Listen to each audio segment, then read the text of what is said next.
अगर आप एक कॉम्पैक्ट एसयूवी खरीदना चाहते हो तो होंडा एलिवेट आपके लिए काफ़ी बढ़िया ऑप्शन हो जाता है। ये गाड़ी कम्पीट करती है क्रेटा, सेल्टोस, ग्रैंड विटारा और जितनी भी कॉम्पैक्ट एसयूवीज आती है like Skoda Kushaq and Taigun से।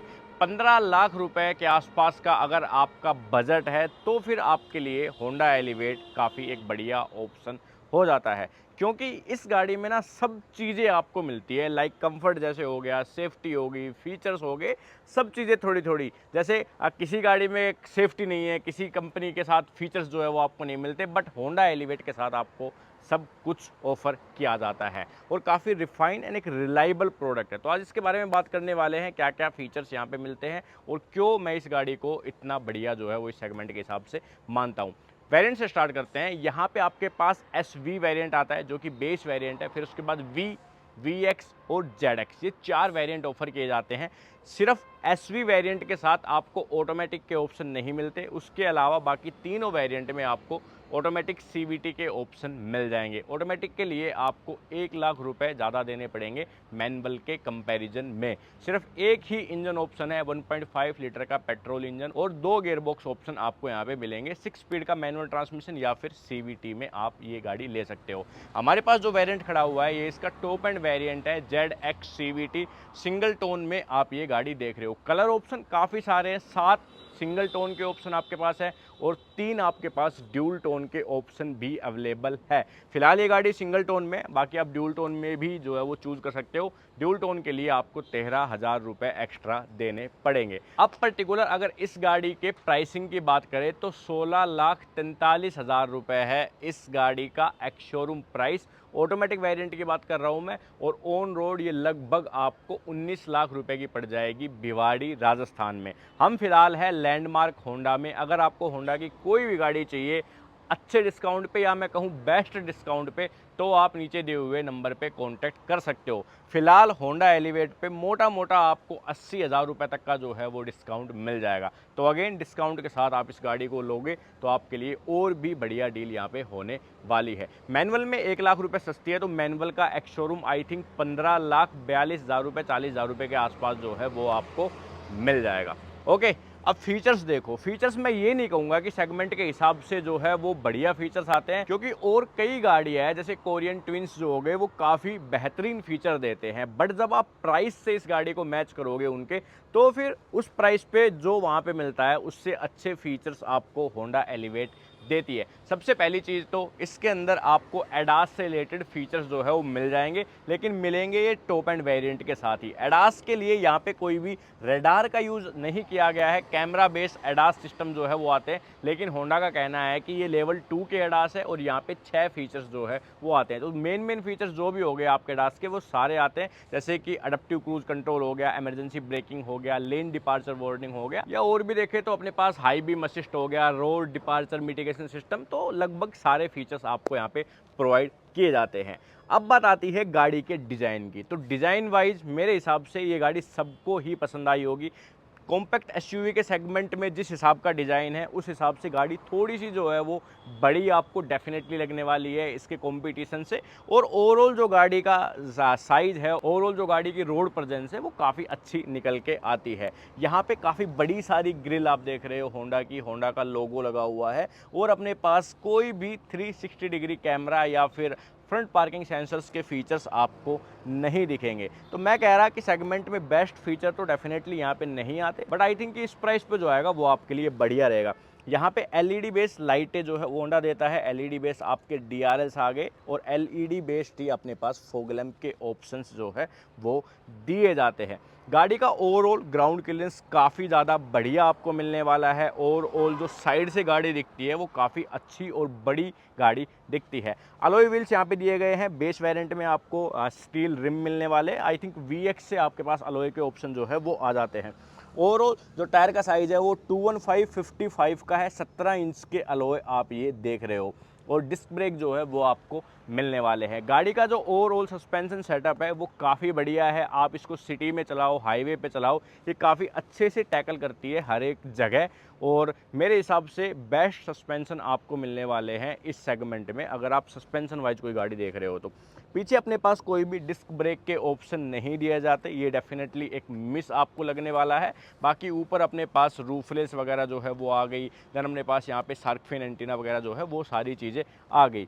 और हाँ, एक चीज़ और मैं आपको दिखानी भूल गया, यहाँ पे आओ एक बार, ये देखो ORVM के नीचे ना आपको एक कैमरा दिखेगा। ये कैमरा सिर्फ और सिर्फ लेफ्ट ORVM के नीचे आपको मिलेगा, ताकि जब भी आप लेन चेंज करो तो लेफ्ट की विजिबिलिटी जो है वो आपके लिए रहे। तो 360 डिग्री कैमरा ना देके एक ये कैमरा डेफिनेटली होंडा ने दिया है।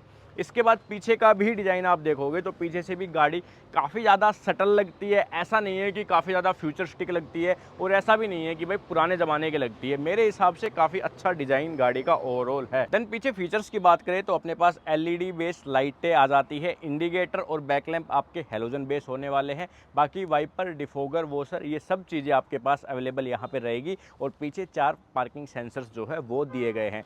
रिवर्स कैमरा भी आपके पास मिलता है, क्योंकि टॉप एंड वेरिएंट है। इसकी कैसी क्वालिटी है वो मैं आपको अंदर चल के दिखाऊंगा। चाबी के बारे में बात करें तो चाबी काफ़ी अच्छी है। 3 बटन्स आपको यहाँ पे दिए गए हैं, लॉक, अनलॉक और इंजन को स्टार्ट करने के लिए। जो इंजन होल्ड वाला बटन है ये सिर्फ आपको CVT वेरिएंट के साथ ही मिलेगा। ये वही वाला है कि आप अपनी गाड़ी को स्टार्ट कर सकते हो, ठीक है। AC वगैरह चल जाएगा, और जितने भी फीचर्स है कनेक्टिंग कार वाले वो सब जो है वो आपके पास अवेलेबल यहाँ पे रहेंगे। उसके अलावा बूट अगर देखें तो 458 लीटर के आसपास का बूट स्पेस आपको ये एलिवेट में दिया जाता है। एंड अपने पास यहाँ पे 60/40 का स्प्लिट रेशियो भी दिया जाता है। अब एक और प्रीमियम फीचर जो मिसिंग है वो है कि कोई भी सबवूफर टाइप नहीं है, या फिर कोई भी प्रीमियम कंपनी के साउंड सिस्टम आपको नहीं मिलते। बट साउंड क्वालिटी की रील में डालूंगा अपने इंस्टाग्राम पे, तो आपको समझ आएगा कि साउंड क्वालिटी गाड़ी की काफ़ी अच्छी है। अब ये पूरा अपना स्पेयर व्हील और जितने भी आपके टूल्स वगैरह है उनका सेटअप है। 16 इंच का ये है स्पेयर व्हील, जो कि बेस वेरिएंट में टायर का साइज आता है उस साइज का आपको मिलेगा। बाकी पार्सल ट्रे वगैरह आप देख ही पा रहे हो। लग्जरी फीचर्स की डेफिनेटली आपको कमी लगने वाली है, बट गाड़ी में बैठने के बाद आपको लग्जरी फील की कोई भी कमी नहीं लगने वाली। यहाँ पे क्रोम डोर हैंडल्स यूज किए गए हैं। देन आप देखोगे तो जो इंटीरियर है ना, स्पेशली वो ब्राउन एंड ब्लैक का कॉम्बिनेशन है। स्पेशली जो ये ब्राउन है ये काफ़ी अप मार्केट और काफ़ी प्रीमियम फील करवाता है। देन वही ब्राउन फिनिश आपको डोर पे भी मिलती है। ये वाला पूरा सॉफ्ट टच मटेरियल है, ये वाला भी आपके पास सॉफ्ट टच आता है। एक जो छोटी सी कमी मुझे लगी कि ये जो प्लास्टिक है इसकी क्वालिटी इसके हिसाब से थोड़ी सी मैच नहीं कर रही। आई थिंक कि ग्लोसी टाइप या फिर कुछ और होता तो थोड़ा ज़्यादा बेटर जो है वो लगती। डोर पॉकेट्स काफ़ी बड़े हैं, 1-1 लीटर की 2 बोतलें जो है वो यहाँ पे आ जाएगी। और जो फ्रंट डोर्स है ड्राइवर साइड वाले या फिर पैसेंजर वाले वो भी काफ़ी बढ़िया है। गाड़ी में आपको 4 स्पीकर और 4 ट्विटर का साउंड सिस्टम जो है वो दिया जाता है। अब देखो मैं क्यों कह रहा था कि ये काफ़ी बढ़िया है। स्पेस देखो आप गाड़ी में, थाई स्पोर्ट की हल्की सी कमी मुझे डेफिनेटली मैं कहूँगा महसूस हो रही है। उसके अलावा अपने पास नी रूम अच्छा है, लेग रूम अच्छा है। थोड़ा सा फ्लोर भी ना ऐसे अप करके रखा गया है, ताकि जब मैं पैर रखूँ तो मैं कंफर्टेबल फील करूँ। तो ये छोटी छोटी चीज़ों का भी ध्यान रखा है। 3 एडजस्टेबल हेडरेस्ट मिलते हैं तीनों पैसेंजर के लिए। तीनों सीट बेल्ट 3 पॉइंटर है, उनकी वार्निंग्स वगैरह जो भी है बेसिक चीज़ें वो सब आपकी आती है। आर्मरेस्ट यहाँ पे आ जाता है कप होल्डर के साथ। रियर AC वेंट्स जो है ये भी आपके बेस वेरिएंट से ही होंडा ऑफर करती है। और यहाँ पे एक 12 वोल्ट का सॉकेट आपको दिया जाता है। डेफिनेटली टाइप C के सॉकेट जो है वो गाड़ी में मिसिंग है, बट पीछे भी कुछ ना कुछ है और आगे भी कुछ ना कुछ आपको दिया जा रहा है। इसके अलावा यहाँ पे लाइट है अपनी LED बेस्ड होने वाली है। एक मेजर फीचर जो मुझे लगता है कि इस गाड़ी में होना ही होना चाहिए था वो है पैनारोमिक सनरूफ। क्योंकि इस सेगमेंट की आप गाड़ियाँ देखते हो तो मैक्सिमम गाड़ियों में पैनारोमिक सनरूफ के फीचर आते हैं। इवन अब इससे नीचे वाले सेगमेंट की गाड़ियों में भी पैनारोमिक सनरूफ के फीचर आने लगे हैं। तो कस्टमर जो है उस चीज़ की डिमांड करता है, और आई थिंक पैनारोमिक सनरूफ होने के बाद गाड़ी में फील थोड़ी सी और ज़्यादा लग्जरी भी आती है। ये छोटी वाली सनरूफ मुझे कोई काम की नहीं लगती, बट पैनारोमिक हो तो थोड़ा बेटर फील जो है वो डेफिनेटली करवाती है। सीटें काफ़ी कुशनी है, काफ़ी अच्छी है। सस्पेंशंस का मैंने आपको बता ही दिया। मैंने इस गाड़ी में ट्रैवल किया है काफ़ी लंबा, और काफ़ी अच्छी राइड क्वालिटी आपको मिलेगी, फिर चाहे आप आगे वाली सीट पे बैठे हो या फिर आप पीछे वाली सीट पे बैठे हो। अब आ जाओ मेन फीचर्स की तरफ। एक चीज़ और यहाँ पे मैं नोट डाउन करना चाहूँगा, ये देखो इसकी क्या ज़रूरत थी, या फिर ऐसा क्या था कि भाई ये यहीं पे ही लगाना पड़ा। काफ़ी ओड लगता है इस गाड़ी के हिसाब से। बाकी रिक्वेस्ट सेंसर जो है वो अपने पास आता है, ये गाड़ी को लॉक करने के काम आएगा। अगर आपको गाड़ी को अनलॉक करना है, एक बार लॉक कर देता हूँ पहले। ये देखो लॉक हो गई अपनी गाड़ी। चाबी मेरे हाथ में, जस्ट यहाँ पे जो है आपको हाथ डालना है और ये ऑटोमेटिक जो है वो खुल जाएंगे। तो ये होंडा की गाड़ियों में पहले से आता है, ये काफ़ी अच्छा लगता है मुझे फीचर। अब यहाँ पे आप देखोगे तो अपने पास सारी पावर विंडो के कंट्रोल जो है वो आ गए इस तरफ, ठीक है। ये वाला पैनल अगेन वैसे ही रो ब्लैक जो है छोड़ दिया, कोई भी वुडन फिनिश वगैरह ग्लोसी ब्लैक वगैरह दे देते तो बेटर जो है वो लगता। और ड्राइवर साइड वाली विंडो जो है वो अपनी auto up auto down feature के साथ आती है। ORVM से रिलेटेड जो है वो कंट्रोल्स, बेसिक कंट्रोल्स आप यहाँ पे देख पा रहे हो। इलेक्ट्रिक एडजस्टमेंट जो है उसके ऑप्शन नहीं आते। टॉप एंड वेरिएंट में भी आपको मैनुअली एडजस्ट जो है सीट करनी पड़ेगी, बाकी अपने पास हाइट के लिए है और बाकी जितने भी आते हैं फीचर्स वो सारे अवेलेबल है। अब देखो जो ड्राइवर सीट है वो इसकी सबसे बढ़िया लगती है मुझे, इस पूरे सेगमेंट में सबसे बढ़िया सीट लगती है होंडा एलिवेट की। काफ़ी एकदम ऐसे बड़ी सी सीट जो है वो भी लगती है, और जिस हिसाब से इसकी फिटिंग वगैरह है, जिस हिसाब से ये पकड़ के बैठती है ना, आप समझो मैं जो समझाना चाह रहा हूँ आपको, तो वो काफ़ी अच्छा और बढ़िया फील जो है वो आपको देगा। चाबी रखने के लिए कोई भी डेडिकेटेड जगह नहीं है या कि छोटा मोटा कोई पैनल नहीं है, तो या तो आपको कप होल्डर्स में रखनी पड़ेगी या फिर आप इसको आर्मरेस्ट वगैरह में रख सकते हो। देन अपने पास स्टेयरिंग को अगर हम देखें तो यहाँ पे सिर्फ और सिर्फ टिल्ट एंड टेलीस्कोपिक दोनों ऑप्शन अवेलेबल है। स्टेयरिंग काफ़ी बढ़िया और काफ़ी सॉलिड बिल्ड जो है वो लगता है, ऐसी फील देता है। लेदर की रैपिंग यहाँ पे है, हल्का सा ग्रे फिनिश का यूज किया गया है। लेफ्ट साइड में मीडिया से रिलेटेड कंट्रोल्स है, राइट साइड में आपके क्रूज कंट्रोल है, और ये दो बटन जो आप देख रहे हो, एक अपना एडेप्टिव क्रूज का हो गया और दूसरा लेन कीप असिस्ट का बटन जो है वो हो गया। गाड़ी को स्टार्ट करने के लिए यहाँ पे आपको जो है बटन मिलने वाला है, थोड़ा सा ऊपर की तरफ जो है वो प्लेस किया गया है। जनरली जो है वो यहाँ पे होते, यहीं पे मेरा हाथ गया तो इसलिए बोल रहा हूँ मैं आपको। चलिए, तो अब अपने पास इसके बाद यहाँ पे आप जो देख रहे हो ये है गाड़ी के पैडल शिफ्टर, जो कि सिर्फ CVT में ही आपको मिलने वाले हैं। लेफ्ट साइड में वाइपर्स के कंट्रोल है, ऑटोमेटिक वाइपर के ऑप्शन या फिर रेन सेंसिंग वाइपर के ऑप्शन आपके पास अवेलेबल नहीं है। और इस तरफ अपने पास जो है वो ये ऑटोमेटिक हेडलैम्प के फीचर्स जो है वो आपके पास डेफिनेटली आते हैं। और एक जो ये बटन आप देख रहे हो, जिस कैमरा की, लेफ्ट कैमरा की मैं बात कर रहा था, ये उसके लिए बटन है। ये देखो, तो यहाँ पे जैसे ही आप ये बटन प्रेस करोगे तो ये लेफ़्ट साइड वाली जो लाइन है वो आपको दिखा देगा कि कोई गाड़ी आ रही है नहीं आ रही। कैमरा की quality to be very honest इतनी बढ़िया नहीं है ये वाले की, तो एक बार अपन पीछे वाले की ओर चेक कर लेते हैं। तो ये है पीछे वाले की क्वालिटी, और पीछे वाले की भी मेरे हिसाब से बस डिसेंट टाइप की ही जो है वो लग रही है। देन यहाँ पे जो आप ये स्क्रीन देख रहे हो, ये फुल्ली डिजिटल स्क्रीन आपको मिलने वाली है। लेफ्ट साइड में टैकोमीटर दिखा रहा है, राइट साइड में आपका स्पीडोमीटर है, बीच में डिजिटल डिस्प्ले, डिजिटल स्पीड जो है वो भी दिखा देगा। और इसके अलावा जो एडास से रिलेटेड चीज़ें दिखा रहा था, वो कुछ चीज़ें आपको यहाँ पे दिखने वाली है। जब अडेप्टिव क्रूज कंट्रोल ऑन होगा तो उससे रिलेटेड चीज़ें आपको ये देखो यहाँ पे दिखेगी, ठीक है। तो यहाँ पे नीचे फ्यूल वगैरह और गाड़ी कितनी चली है वो चीज़ें जो है वो दिखाएगा। अब इसको अगर आपको कंट्रोल करना है ना, तो आपके पास यहाँ पे ये स्टेयरिंग के ऊपर जो है वो बटन मिलेंगे। अब ये होम का जो बटन है ये आपका बताएगा कि पर्टिकुलर आपको कौन सा यहाँ पे इंटरफेस वगैरह चाहिए, वो सब चीज़ें, ठीक है। तो जैसे ही मैंने होम का बटन प्रेस किया और इस स्क्रॉल व्हील को मैं जब अप डाउन करता हूँ तो मल्टीपल इन्फॉर्मेशन आपको दिखेगी। Tachometer, range and fuel, speed and time, G meter, seat belt, safety settings, customize display को आप मल्टीपल वेज में अगर कस्टमाइज करना चाहते हो तो वो सब चीज़ें भी आप यहाँ से कर सकते हो। यानी कि जो जो चीज़ें आपको देखनी है आप देख पा रहे हो, तो ये सब आप ऑन स्क्रीन देख पाओगे, ठीक है। तो ये सब फीचर्स आपको यहाँ पे मिलेंगे और आप इसको कस्टमाइज जो है वो कर सकते हो। अब बात करते हैं ये वाली स्क्रीन की, तो 10.25 इंच की ये स्क्रीन आपको यहाँ पे मिलने वाली है।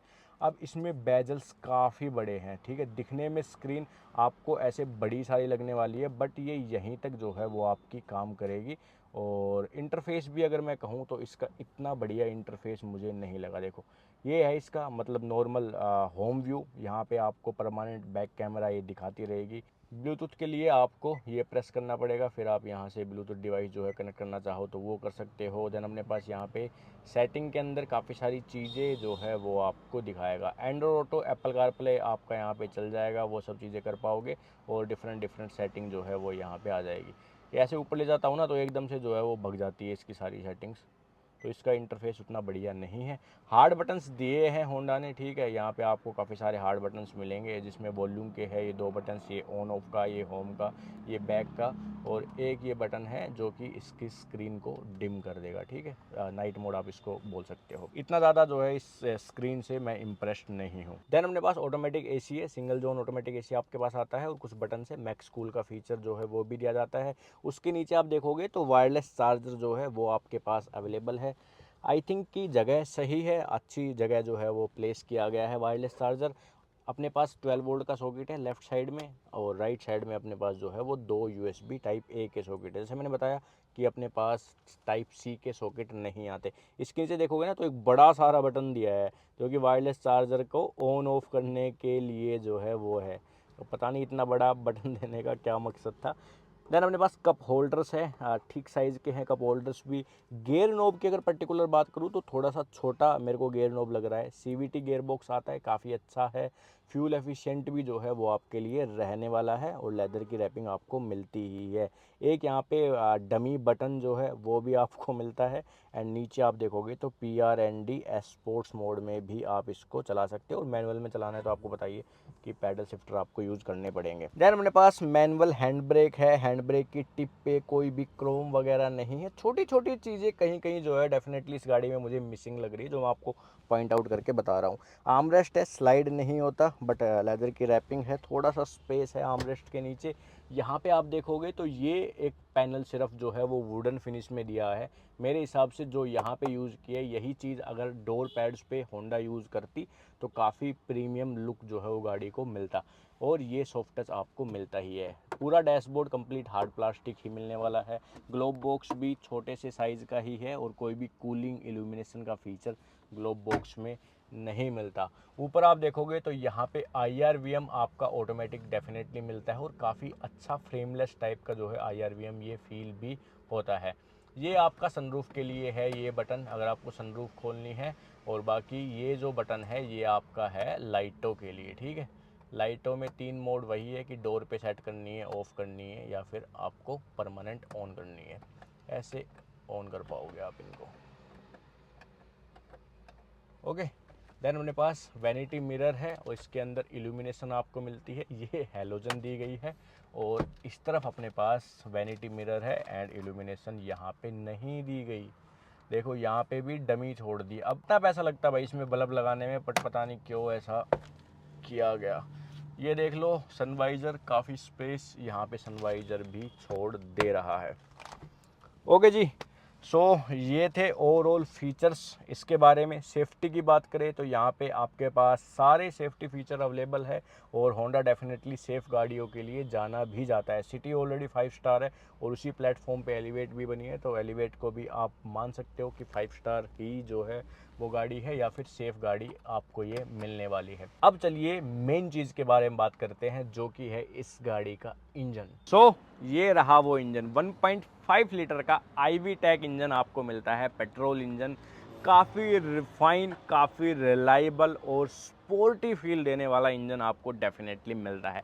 पावरफुल अगर आप देखोगे ना सेगमेंट के हिसाब से, तो आपको लगेगा कि भाई और भी इंजन है जो इससे बढ़िया पावर जनरेट कर रहे हैं, क्योंकि टर्बो के ऑप्शन आते हैं। बट अगर आप देख रहे हो as a natural aspirate engine, so ये सबसे पावरफुल इंजन आपको इस सेगमेंट में मिलने वाला है। 121 bhp एंड 145 न्यूटन मीटर का टॉर्क जनरेट करता है। कहीं पे भी आपको ऐसा फील नहीं होगा कि भाई इंजन में दम नहीं है, बिल्कुल भी नहीं फील होगा। रिफाइनमेंट मैंने बताया, सबसे बढ़िया रिफाइंड इंजन आपको ये मिलता है, सबसे ज़्यादा रिलायबल भी है ये इंजन इस पूरे सेगमेंट में। एंड इसके साथ साथ फ्यूल एफिशिएंट भी जो है वो आपके लिए रहने वाला है। मैनुअल में कंपनी क्लेम करती है 15.31 kmpl, एंड इस CVT गियरबॉक्स के साथ आपको मिलेगी 16.92 kmpl, ठीक है। तो फ्यूल एफिशिएंसी के मामले में थोड़ा सा ज़्यादा बेटर रहेगा अगर आप CVT गियरबॉक्स को कंसिडर करते हो तो। इसके अलावा आपके पास जो है वो 3 साल और अनलिमिटेड किलोमीटर्स की वारंटी होंडा देती है। एक्सटेंडेड वारंटी के प्लान्स भी जो है वो आपको मिल जाएंगे इस गाड़ी पे। आई थिंक होंडा सबसे ज़्यादा अभी एक्सटेंडेड वारंटी के प्लान्स जो है वो दे रही है। 10 साल तक आपकी गाड़ी जो है वो वारंटी में रह सकती है अगर आप चाहे तो। सो मेरे हिसाब से अगर अपन इसके प्राइस को कंसीडर करें तो ये काफ़ी अच्छा ऑप्शन जो है वो बन जाता है। स्पेशली एडास के फीचर्स आपको मिल जाएंगे, जितने भी सेफ्टी फीचर्स है वो आपको मिल जाएंगे। जो मेन चीज़ें हैं वो भी सारी की सारी जो है वो आपको ऑफर की जा रही है, और प्राइसिंग काफ़ी अच्छा होंडा ने रखा है, एंड डिस्काउंट भी आपको इस टाइम पे अवेलेबल है। सो अगर आप एक पेट्रोल कॉम्पैक्ट एसयूवी देख रहे हो तो ये आपके लिए एक काफ़ी अच्छा ऑप्शन इस टाइम पे रहेगा। बाकी आप हमें बताइए आपको कैसी लगी ये होंडा एलिवेट, क्या कुछ आपके रिव्यू रहेंगे। वीडियो अच्छी लगी तो वीडियो को लाइक आप कर सकते हो, चैनल को सब्सक्राइब करना बिल्कुल भी ना भूलें। हम मिलते हैं आपसे नेक्स्ट वीडियो में। Thank you so much for watching.